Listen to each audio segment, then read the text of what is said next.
The stage lights burned hot against his skin, but 9-year-old Michael had learned not to blink. Behind him, his brothers moved in perfect synchronization, their feet hitting the floor like thunder. But every eye in the Apollo Theater was locked on the smallest Jackson, the one whose voice could shatter hearts and rebuild them in the same breath. He spun, dropped to his knees, and belted out a note that made grown men weep. The crowd erupted. His father watched from the wings, arms crossed, face unreadable. Michael caught his gaze for just a second before returning to the performance. There would be no celebration tonight, only notes on what went wrong.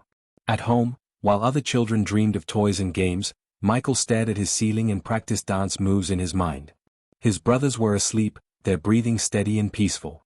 He envied them that peace. His mother had kissed his forehead earlier, whispering that he was special, that God had chosen him. But special felt like a cage made of gold. The mirror in the hallway showed him a face he was learning to hate, a childhood he could feel slipping away with every standing ovation. He was becoming something else, something bigger than himself, and he was terrified because he understood what nobody else did. Once you become an icon, you stop being human. Once the world decides who you are, you lose the right to define yourself. That night, young Michael made a silent promise to the reflection staring back at him. He would give them everything they wanted. He would become the greatest performer the world had ever seen. But somewhere, somehow, he would find a way to keep a piece of himself hidden. A secret garden where the real Michael could still exist, untouched by fame's hungry hands. The surgery was supposed to be simple. Just a minor adjustment, the doctors assured him. But Michael saw it differently. Each change to his appearance was a brushstroke on a canvas only he could see, a desperate attempt to create a version of himself that matched the perfection his art demanded. The tabloids screamed about his changing face, but they didn't understand. How could they? They had never stood in front of a mirror and seen their father's eyes staring back, carrying all the criticism and impossibly high standards that had shaped his childhood. They had never felt the weight of being called ugly by the person whose approval you craved most. In the studio, he was a different kind of magician. Quincy Jones watched in amazement as Michael layered vocal track over vocal track, building harmonies that seemed to come from another dimension. The Thriller album was taking shape, and everyone knew they were creating history. Michael worked 18-hour days, obsessing over every hi-hat, every breath, every syllable. His dedication bordered on madness, but genius always does. When the album dropped, it didn't just succeed. It exploded. Michael Jackson wasn't just a star anymore. He was a supernova, a cultural earthquake, a phenomenon that transcended music and entered the realm of mythology. The moonwalk debuted on television, and the world stopped spinning. Children in every country tried to imitate that impossible glide, that gravity-defying movement that looked like magic because it essentially was. But success came with a price that nobody talked about. The more famous he became, the more isolated he felt. He built Neverland Ranch as a refuge, a place where he could reclaim the childhood that had been stolen. The rides, the animals, the innocence, it was all a desperate attempt to press rewind on a life that had fast-forwarded too quickly. People called him eccentric, weird, a freak. He heard the whispers and read the headlines that Neverland's gates closed behind him like the walls of a fortress, shutting out a world that had grown increasingly hostile. Michael walked through his private zoo at midnight, the only time he felt truly at peace. The elephants recognized his footsteps, and the chimpanzee he'd named Bubbles scrambled over for attention. These animals didn't judge him. They didn't want pieces of him to sell to the highest bidder. They simply existed alongside him, and that was enough.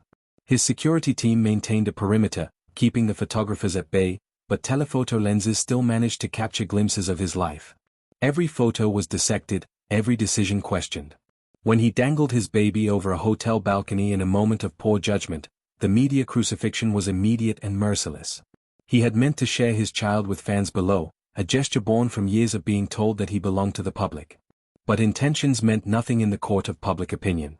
The allegations came like bombs, destroying everything he'd built. Accusations of impropriety with children, the very souls he'd tried to protect and nurture, turned his sanctuary into a crime scene. The trial was a circus, and Michael was the main attraction, paraded before cameras looking gaunt and broken. His sister Janet held his hand outside the courthouse, and for a moment, the mask slipped. The world saw not a superstar but a terrified man facing the destruction of his legacy. The jury declared him not guilty on all counts, but the verdict didn't matter.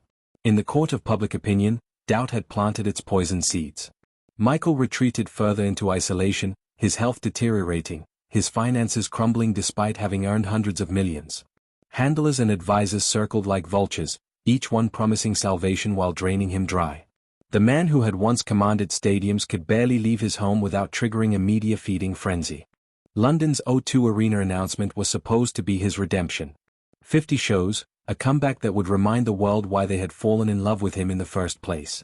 Michael appeared on stage for the press conference, and despite the years of turmoil, something in his eyes still sparkled. He spoke softly, promising his fans this is it, the final performances, a farewell gift from a man who had given everything to his art. Behind closed doors, the reality was far darker. Michael was exhausted, his body ravaged by years of prescription medication used to manage chronic pain and insomnia.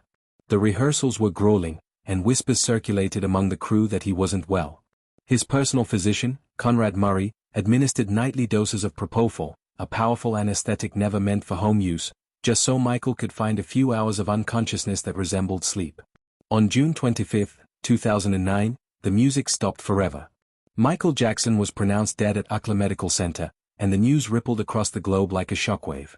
In Times Square, strangers embraced and wept. In Tokyo, fans gathered in silent vigil. In Paris, London, Rio de Janeiro, and every corner of the earth, people mourned not just a performer but a piece of their own history. The memorial service was broadcast worldwide, watched by billions. His daughter Paris, just 11 years old, stepped to the microphone with tears streaming down her face and said the words that broke every heart watching. "Ever since I was born, Daddy has been the best father you could ever imagine. And I just wanted to say I love him so much." The golden casket containing his body seemed impossibly small for a man whose presence had been so enormous. How could someone who had filled stadiums, who had made the entire world dance, fit into such a confined space? The investigation revealed what those closest to him had known for years.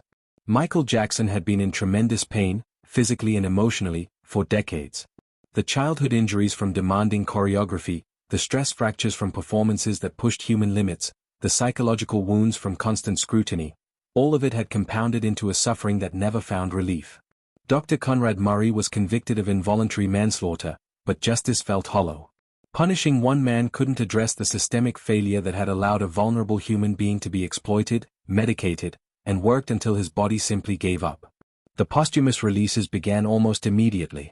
Record labels scrambled to package unreleased tracks, demos, and rehearsal footage. The machine that had consumed him in life continued to profit from him in death. Yet something unexpected happened in the years that followed. A new generation discovered his music, kids who hadn't been born when Thriller topped the charts. They watched the videos with fresh eyes, unburdened by tabloid narratives and scandal. They saw the artistry, the innovation, the pure genius of someone who had revolutionized pop music. His children grew up away from the spotlight he'd tried to shield them from, becoming thoughtful adults who spoke about their father not as an icon but as a loving parent who made them feel cherished. The allegations that had once seemed so damning were re-examined, and the full complexity of the truth emerged, messy and uncomfortable and refusing simple categorization. Michael Jackson remained what he'd always been, a walking contradiction, a beautiful disaster, a cautionary tale wrapped in moonlight and rhinestones. He'd been loved by millions who sang his songs and bought his albums, but understood by none. Because understanding would have required seeing past the spectacle to recognize the frightened boy still trapped inside the king of pop, reaching desperately for a childhood he could never reclaim and a peace that remained forever just beyond his grasp.